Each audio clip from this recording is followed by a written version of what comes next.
What's up, everybody? I'm B-True, and today I'm going to bring you my Barbarian build after patch 2.0.5 and the class changes that have happened. Now, recently I've been releasing some different builds for different classes, and today this is going to be my Barbarian build. Now, this is the Lightning Whirlwind Barbarian build. I'm sure some of you guys have seen this before. This is my take on it and what I use. So let's jump right into it. First, we have Frenzy. This is mainly for single target kills, such as when you're going up against the Rift boss and he's the only enemy there. This is a good single target damage skill, and there's a 30% chance to stun the enemy, and it changes the damage to lightning. So I really like this is my primary here. This is the whirlwind skill. This is what really brings the build together. This is what really makes it the whirlwind lightning build. With the wind shear rune, you now gain 1 fury for every enemy that you hit. So this is really good when you're in the middle of a large mob. You're able to whirlwind through them and either maintain the same fury level, or depending on how many people you're in, sometimes you can either even gain fury. So this is a pretty good skill here. It deals a decent amount of damage. You're constantly moving. You're able to miss a lot of damage that's hitting you, and you're dealing damage. So this is what I like to use most of the time. So here we have Wrath of the Berserker. And I have it with the Slaughter rune. Now, you can use the Insanity rune for the increased 50% damage. I use Slaughter because with a high critical hit chance, with this rune, every time you deal a critical hit, there's an explosion of blood at that enemy that deals 300% of your weapon damage to other enemies within 15 yards. And those can also crit, causing more eruptions of blood. So this is extremely effective at taking down packs of enemies, especially when you combine it with the Battle Rage Bloodshed, which does the same thing. Battle Rage gives you obviously the increased attack, the critical hit chance, and then it also causes a 20% with the Bloodshed rune. It causes a 20% chance that critical hits cause an explosion of blood that deal 20% damage. So when you have Battle Rage and Wrath of the Berserker up, every time you critical hit, you're doing 300% from Wrath of the Berserker and 20% from your Battle Rage. So you're doing a ton of damage on your crits, as well as those being able to crit. So it kind of chains together to create just a massive sort of cloud of AoE damage that just destroys everything around you. And while you have the Whirlwind, you're obviously able to move through enemies pretty easily. You're able to hit a lot of people at the same time. So these three skills put together, when they all work together, their synergy is amazing, and you deal a ton of damage in a very wide area, and you're able to just absolutely destroy packs of enemies easily. Next, I have Warcry, and now you can use Impunity if you like. Obviously, it has the increased resistances. I use Invigorate just because it increases your maximum life by 10%.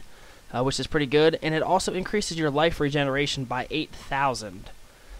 Which you'll see I have a lot of my points in life regeneration, and I'll explain that in a little bit. But this, combined with some of the other things that I have, you really heal a lot of life, and you're able to really sustain yourself for a while, but I'll get into that in a second. And the final skill here, we have Hammer of the Ancients. Obviously, this is kind of to do a massive amount of damage in an area. Now this... The unique thing about Hammer of the Ancients is it has a 1% increased crit chance for every 5 fury that you have. So you really want to save this attack until you have at least 3/4 of your fury full, because obviously that's when you're going to get the most out of it. And then this is with the Thunder Strike rune, which changes the damage to lightning. When you kill an enemy, you stun like enemies around you for 2 seconds. That's not necessarily that important. The lightning is really what's important, because when you change that with the plus lightning damage you can get on items, you can add a bunch of damage to it. But you can see here I have 140 fury. So when this is full, obviously every 5 of that gives this in Hammer of the Ancients an extra 1% critical hit chance. And that is from putting my points into maximum fury just to increase the crit chance to the point where it's basically a critical hit every time I use it when I have at least 3/4 of this bar full. So that's really how you can maximize the damage from your Hammer of the Ancients when you use it. Use Wind Shear to kind of build up your fury in mobs, and then once it gets full, pop this a couple times, damage them, kill the people. That's really how I run through this build. Next, I have Unforgiving, and this is just to keep my Fury high at all times. And then Superstition here. This reduces all non-physical damage by 20%, which is good. It helps you survive. And then it also, when you take damage from a ranged or an elemental attack, you have a chance to gain 2 Fury. So depending on how good your toughness and your resistances are, and how well you're able to heal, you can stand in, let's say, like a plagued or a molten or some sort of an elemental attack from an elite, and you'll see your Fury will just shoot up. It'll just skyrocket to the point where, depending on how many things you're in, you'll actually have permanent full Fury as long as you are in that, and you're able to just spam Hammer of the Ancients. So Superstition is very important. Next, I have Bloodthirst. Now this heals you 578 life for each point of Fury spent, and that heal amount is increased by 1% of your health and globe healing bonus. So then with this, Hammer of the Ancients is really like it does a lot of damage, but at the same time, it's really meant to deal a lot of healing, because you've got 20 times 578 times that 1% of your health globe bonus. So you pop that a few times, you dump this Fury bar, you're able to get a quick burst of healing when you need it, as well as when you're whirlwinding around, that's going to be healing you at the same time. So those two together with Bloodthirst makes it really easy to heal a lot of points when you need to. And then finally, I have Inspiring Presence.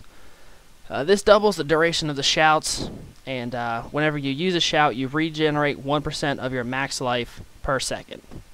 So the reason I use this is just to kind of synergize with Warcry here. So this is going to be regenerating 8,000 life. Then Inspiring Presence, you're going to be regenerating 1% of your maximum life per second. So you're going to be healing a ton in this while you're whirlwinding around and using Hammer of the Ancients with Bloodthirst. It all synergizes really well to give you a ton of healing, to keep you alive. You're able to withstand a lot of damage and not really have to worry too much about it. So that it all kind of synergizes together really well, and that's what I really like about this build. Paragon points here, like I said, I have 24% from items, so you want to keep your movement speed as high as possible. Then you want to put the rest of it into maximum Fury. You want to get it obviously on an even division of 5 number, because every 5 points you get that 1% increased critical hit chance for your Hammer of the Ancients. Here I just dumped everything into critical hit damage for right now. And then just to add to the life regen per second that I'm getting, I put all of my points into life regen. So there's another 6,700 life per second that I'm getting just from my Paragon points. And then finally I put the rest into life on hit, just for that sustain to kind of keep you alive and increase the healing that you're getting from Hammer of the Ancients. Now a few things you can do with this build. Some people... I've seen a lot of people run around with Rampage because they like the increased damage that you get, especially when you're in a party, because you benefit from the killing people from what your teammates do. So you're able to keep a pretty high stat count for this Rampage, which increases your strength by 1% for every enemy that you kill. So I would probably replace Inspiring Presence with Rampage, because I would only really use that if you were on, let's say, Torment 1, and you're able to pretty much just like run through enemies pretty easily. This will increase your strength a lot, and you won't really need to worry about the healing from Inspiring Presence. Another thing people like to do, obviously Weapons Master gives you a pretty big increase of your damage. You might want to think about either Unforgiving, or if you're on a lower difficulty, you can get rid of Bloodthirst. And then maybe Brawler, possibly. Relentless is really good for a higher difficulty, if you need survivability, because while you're below 1/3 of your life, all of your skills cost 75% less Fury, and all of your damage taken is reduced by 50%. So you can sit there and you can spam Hammer of the Ancients constantly, and it's going to reduce all of your damage by 50% while that constant healing per second is going on. So if you're going to use Relentless, I would probably get rid of either Unforgiving or Bloodthirst. You want to keep the life per second that you're getting from them, because that's what's going to heal you while you're below that, and you're taking that less damage. So maybe Bloodthirst, because you're not going to benefit from it with the 75% reduced Fury cost, or maybe Unforgiving, depending on what you've got. I am looking for loot socks for my boots here, because they let you use Leap multiple times in a row. So if I do get those, I'm going to replace Frenzy with Leap here. So yeah, guys, I hope you guys enjoy this video. Let me know what you think about this build. Try it out for yourself. Let me know what you think. Let me know what you guys would change or what you guys are currently running. I like to hear from you guys and see what you guys think about this stuff. Please give the video a like if you enjoyed this. If you try out the build and you like it, please give me a like. Let me know about it. Yeah, please subscribe if you haven't already so you can stay up to date with all the future Reaper of Souls news and the rest of my build videos. And guys, have a great day, and I will talk to you guys in the next episode.